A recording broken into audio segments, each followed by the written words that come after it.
Gracias al Señor, estamos comenzando un nuevo año en la vida de la iglesia, un nuevo año en el culto dominical y en el cual vamos a ver un tema de suma importancia para la marcha de la iglesia y vamos a ver los oficios de Cristo. Ese es el título que tiene este sermón para esta mañana. Vamos ahora. Gracias te damos, Padre, porque podemos ya pasar a este tiempo de meditación en tu palabra. Te rogamos que tú nos dirijas, que nos guíes, que dirijas a tu siervo, Señor, en la exposición de ella y que sea de mucho provecho para el corazón de nuestros hermanos, para sus vidas, y que tú, Señor, nos animes y nos alientes para que empecemos un nuevo año con muchas fuerzas, con muchos bríos, para servirte, para adorarte, para servir también a nuestros hermanos, para servir a la iglesia y para servir a nuestra patria con la predicación de tu palabra. Gracias, Señor, por todas las bendiciones que tú nos das, las que ya nos has dado y las que nos vas a dar. Guíanos y dirígenos, Señor, para que todo lo que hagamos, lo hagamos como para ti y no para los hombres. Y guarda tu iglesia, Señor, para que este sea un precioso año de muchas bendiciones. Y nos gocemos, Señor, en extender tu preciosa palabra. Todo esto, Señor, te lo rogamos y te lo declaramos en el nombre de Jesucristo, nuestro Señor. Amén. Los oficios de Cristo. Al instituir la Santa Cena, Cristo manifestó claramente sus tres oficios: profeta, sacerdote y rey. Los tres oficios del Señor Jesucristo. Y como versículo base, podemos ver aquí en la lectura que hicimos en Apocalipsis, el capítulo 1, que nos muestra estos tres oficios con su suma claridad. Dice Apocalipsis capítulo 1, versículo 5. Y de Jesucristo el testigo fiel, el primogénito de los muertos y el soberano de los reyes de la tierra, al que nos amó y nos lavó de nuestros pecados con su sangre. Nuestro primer aspecto entonces que vemos aquí es que Cristo es profeta. Cristo es profeta. Vino como profeta, actuó como un profeta. Y en la lectura que hicimos de Lucas, el capítulo 22, en los versículos 16 al 18, lo vemos ahí actuando como tal, como un profeta. Dice, porque os digo que yo no la comeré más, se refiere a la cena, a la Santa Cena, hasta que se cumpla en el reino de Dios. Y habiendo tomado la copa, dio gracias y dijo, tomad esto y repartidlo entre vosotros, porque os digo que no beberé más del fruto de la vid hasta que el reino de Dios venga. Nuestro profeta, el testigo fiel de Apocalipsis 1:5, que está testificando acerca de todo lo que va a venir, de todo lo que el Señor va a hacer con nosotros y con su iglesia. Un profeta es alguien que habla en nombre de Dios. Si nosotros nos remitimos al Antiguo Testamento, a los libros proféticos del Antiguo Testamento, podemos ir viendo en cada uno de estos libros, al comienzo de ellos, en las intersecciones de los diferentes capítulos, que se nombra mucho una frase: fue a mí palabra de Jehová. Y en esta forma el Señor iba hablando a los profetas para darles a conocer lo que iba a venir, lo que iba a suceder. Y generalmente, la mayoría de las veces, cuando el profeta abría sus labios para entregar el mensaje de Dios, lo decía al pueblo en esta forma: Vino a mí palabra de Dios, vino a mí palabra de Jehová, fue a mí palabra de Jehová, me habló Jehová. Ellos dan a conocer que no están hablando por sí mismos, sino que es Jehová, Dios, quien habló a través de ellos para llevar el mensaje al pueblo. Entonces el profeta expresa la voluntad de Dios a los hombres, es decir, es un mensaje con un destino definido. No es un mensaje dado así al azar, tirado así al aire, a quien le cayó, a quien le tocó. No, el mensaje que Dios daba a los profetas tenía destinatarios justos y precisos. Y iba directamente a las personas a las cuales estaba designado. Moisés anunció a Cristo como el profeta venidero. Dice en Deuteronomio 18:18, profeta les levantaré de en medio de sus hermanos como tú, y pondré mis palabras en su boca, y él les hablará todo lo que yo le mandare. Entonces aquí está claramente expresado el oficio profético que iba a realizar el Señor Jesucristo, porque Él iba a traer al pueblo, al mundo, iba a traer el mensaje de Dios. ¿Y qué mensaje más claro dio nuestro Señor Jesucristo, verdad? Que a todo el mundo, a través de la Escritura, a través de su palabra, Él está expresando la voluntad de Dios con respecto a los hombres y mujeres que habitan el mundo. Entonces está esa profecía dicha allá en Deuteronomio, dada por Moisés, y viene después el testimonio de Juan, el evangelista, en el capítulo 1, versículo 45. Dice, relatando los acontecimientos primeros de la aparición de Jesús en el medio en que él se manejaba. Dice, Felipe halló a Natanael y le dijo, hemos hallado a aquel de quien escribió Moisés en la ley, así como los profetas, a Jesús, el hijo de José de Nazaret. Entonces Felipe está declarando clara y enfáticamente que Jesús es ese profeta que había sido anunciado en el Antiguo Testamento, que a su debido tiempo se reveló, se dio a conocer a las multitudes. Y ese no era otro que Jesucristo, nuestro Señor y Salvador, que venía como tal, como profeta de Dios, a entregar el mensaje de Dios, el Padre, a las naciones. Vemos así entonces que Dios habla a los hombres por medio de Cristo como un profeta que sabe lo que está enseñando, que sabe lo que está diciendo y que lo dice con plena autoridad. Vemos esto también declarado en Hebreos capítulo 1, versículos 1 y 2. Dios, dice este pasaje, habiendo hablado muchas veces y de muchas maneras en otro tiempo a los padres por los profetas, es decir, en el Antiguo Testamento, ¿verdad? A los padres por medio de los profetas, Dios les estuvo hablando. Declara aquí Hebreos, en estos postreros días nos ha hablado por el Hijo.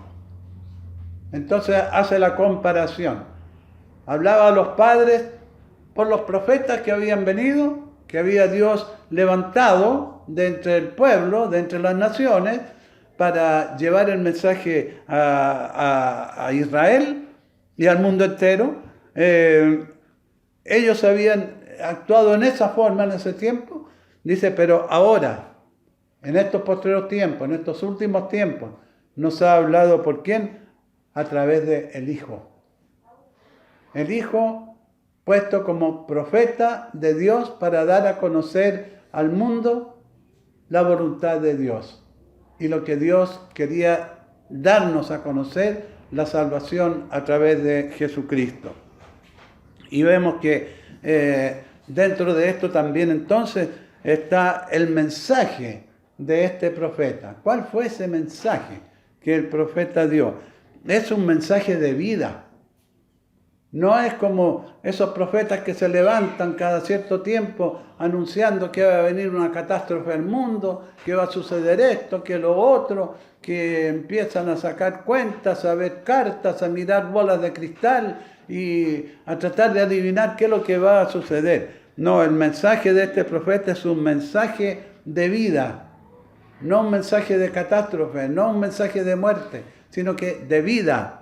Dice Juan 5:24, de cierto os digo, el que oye mi palabra y cree al que me envió, tiene vida eterna y no vendrá a condenación, mas ha pasado de muerte a vida.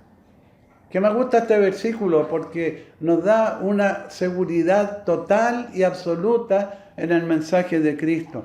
No escribió aquí el apóstol, el que cree que me envió, tendrá vida eterna, sino que dice, tiene en el presente, ya, el que ha creído en Cristo, el que ha recibido el mensaje de salvación de parte del Señor a través de su palabra y de sus siervos preparados para ello, tiene vida eterna.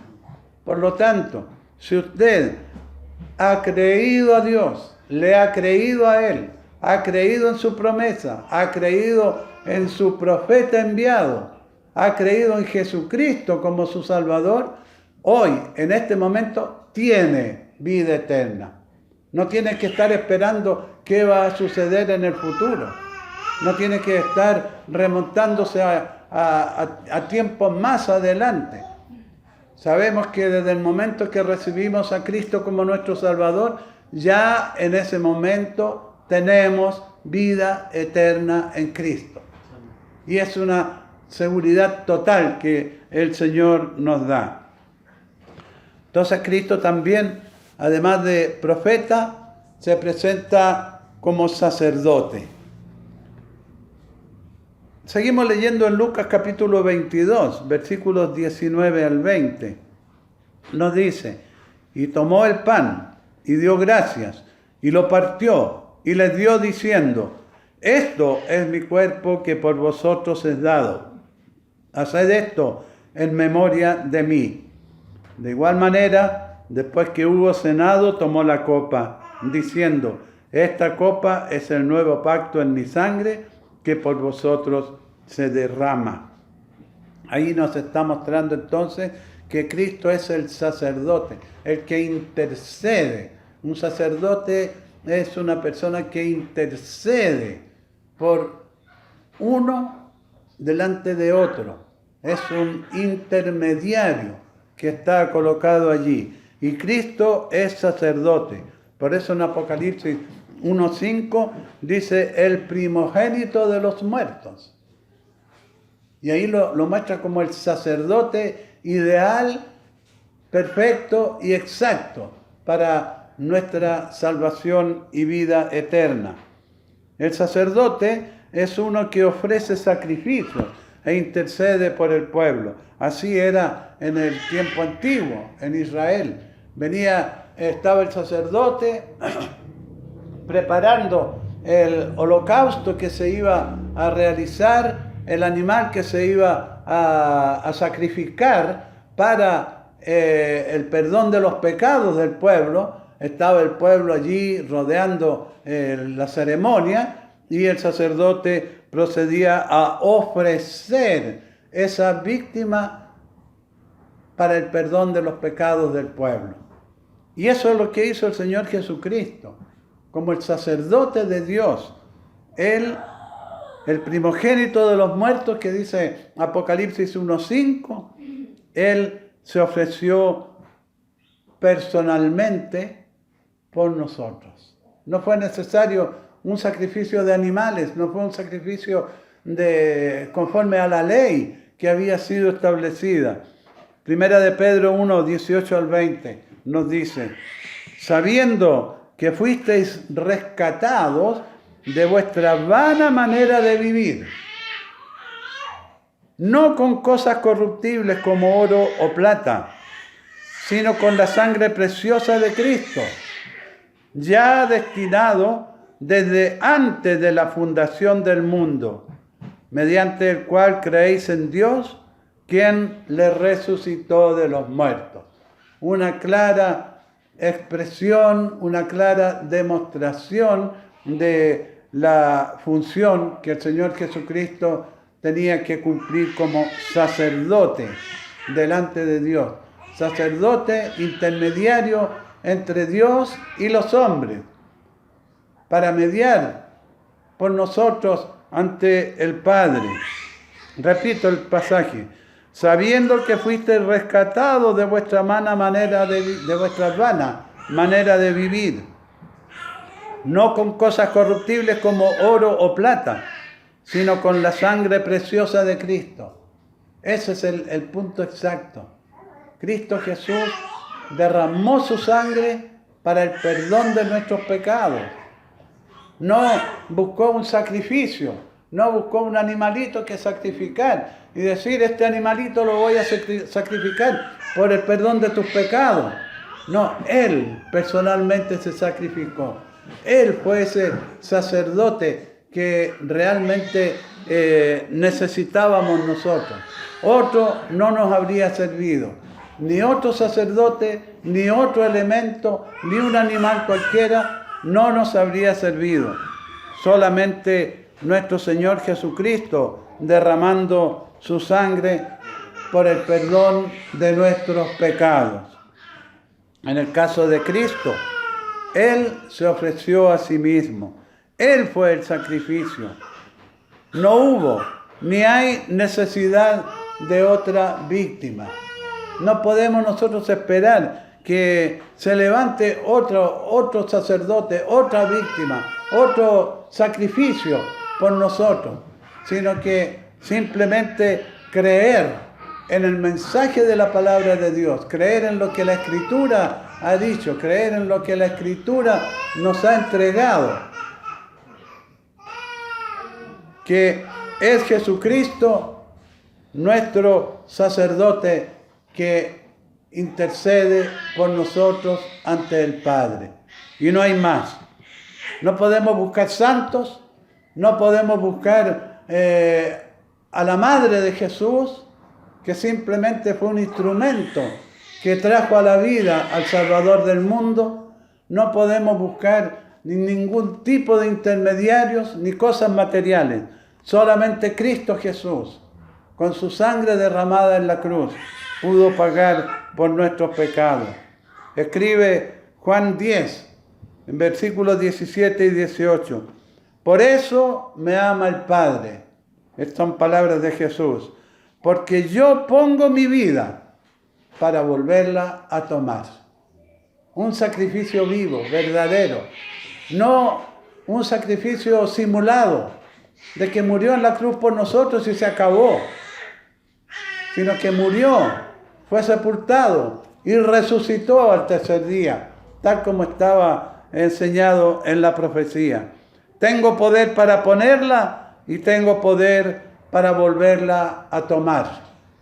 Eso fue el mensaje del Señor, mensaje que nosotros creemos, mensaje que nosotros aceptemos y mediación que nosotros también recibimos con gozo, porque fue el único capaz de morir por mi pecado.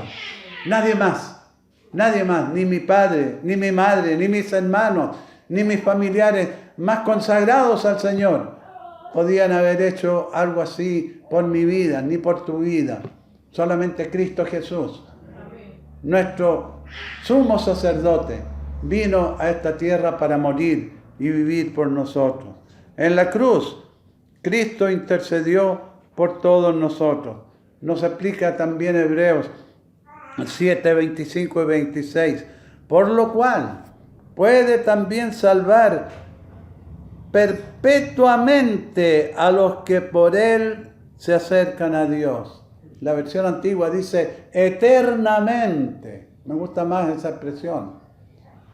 Por lo cual puede salvar eternamente a los que por Él se acercan a Dios, viviendo siempre para interceder por ellos, porque tal sumo sacerdote nos convenía, santo, inocente, sin mancha.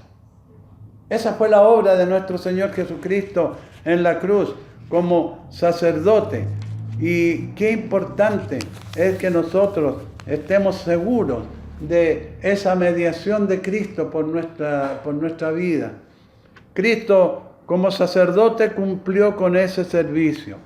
También Hebreos está explicando esto en el capítulo 9, versículos 12 al 15.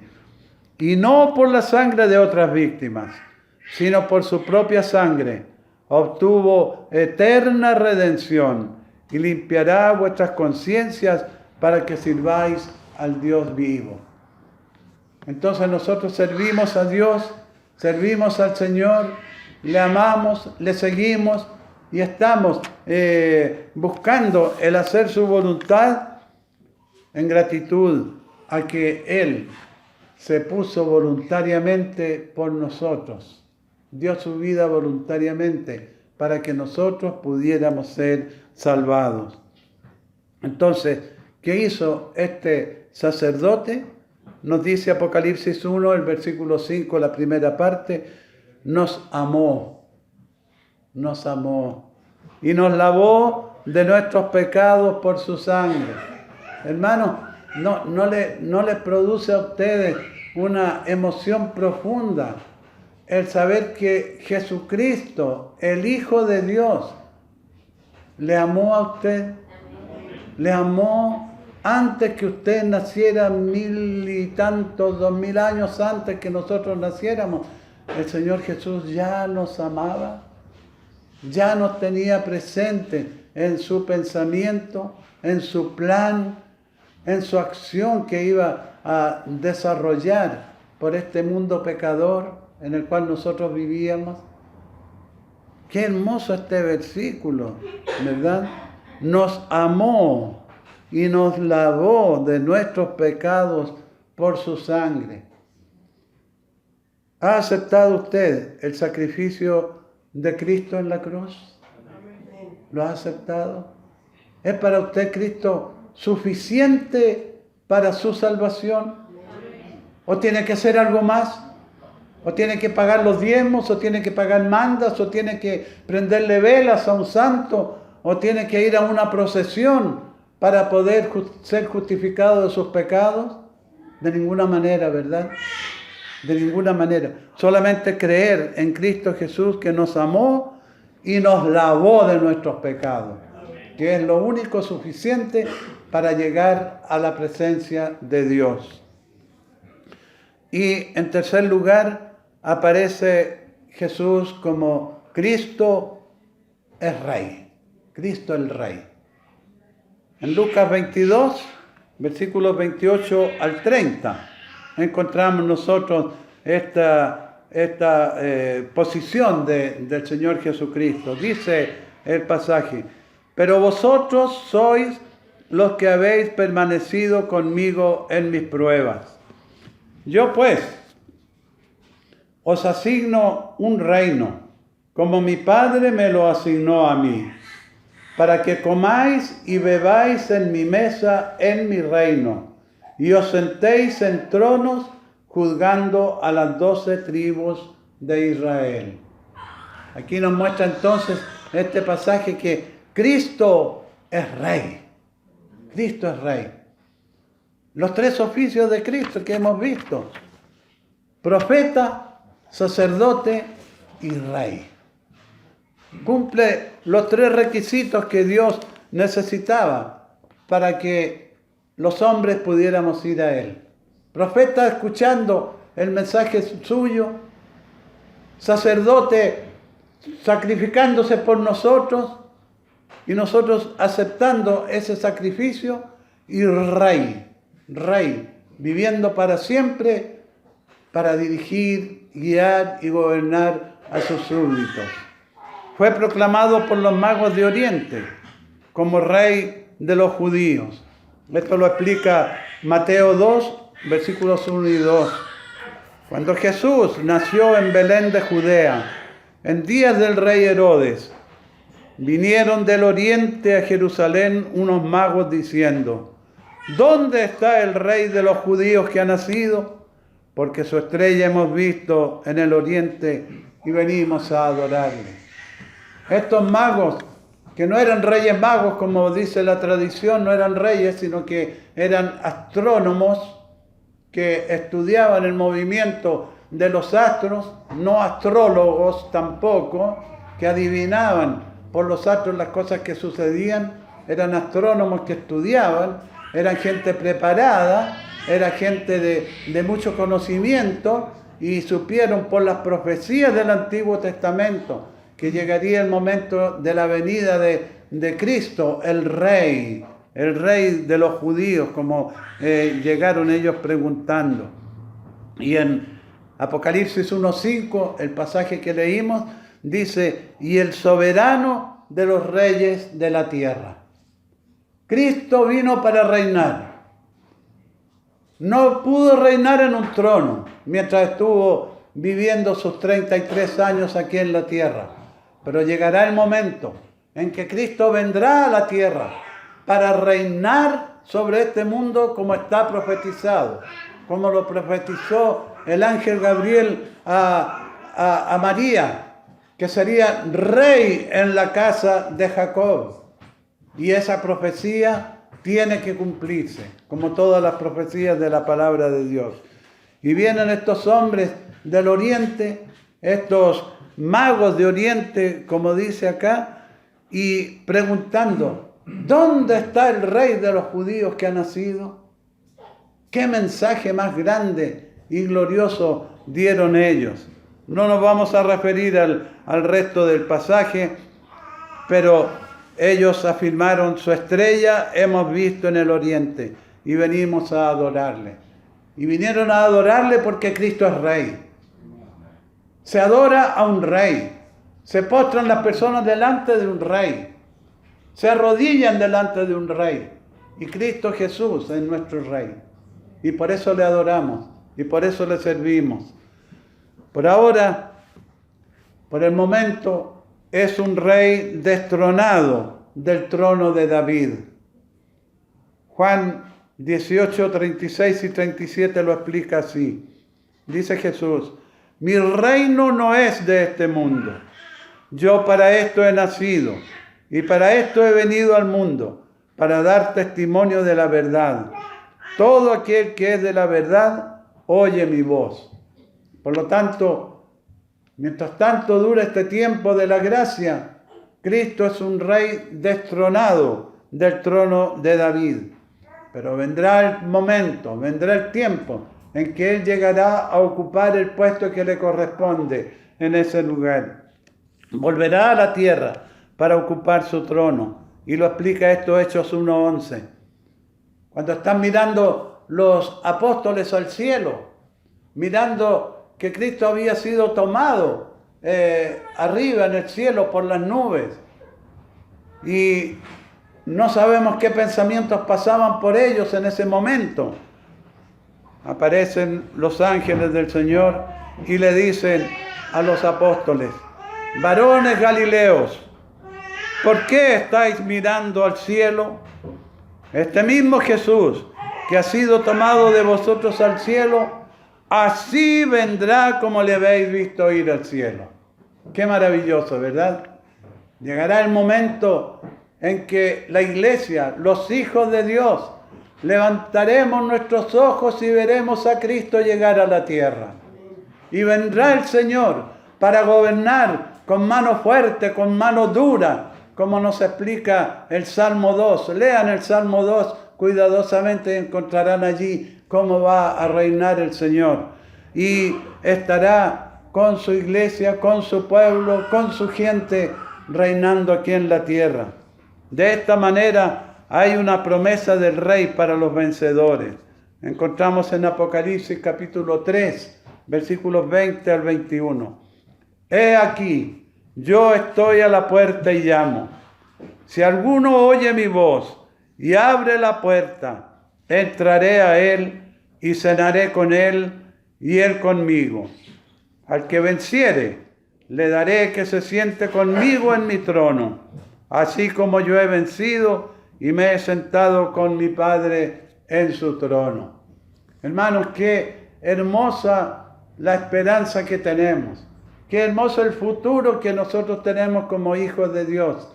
Llegará el momento en que seremos llevados, seremos arrebatados, estaremos en los cielos con el Señor y nos sentaremos junto al Señor en su trono. ¿No le parece a usted maravilloso esto? ¿No le parece a usted algo grandioso? Que a pesar de todos nuestros pecados, de todas nuestras faltas, de toda nuestra mala manera de vivir, estaremos con Cristo Jesús en los cielos para siempre, por toda la eternidad. Qué grandioso es realmente nuestro Señor. ¿Está usted preparado para un encuentro con Cristo, el Hijo de Dios? ¿Se ha preparado para eso? ¿Y cuál ha sido su preparación? Simplemente creer en Cristo Jesús como su Salvador personal y aceptarle como su Salvador. Al instituir la Santa Cena, Cristo habló sobre sus 3 oficios y lo hizo claramente.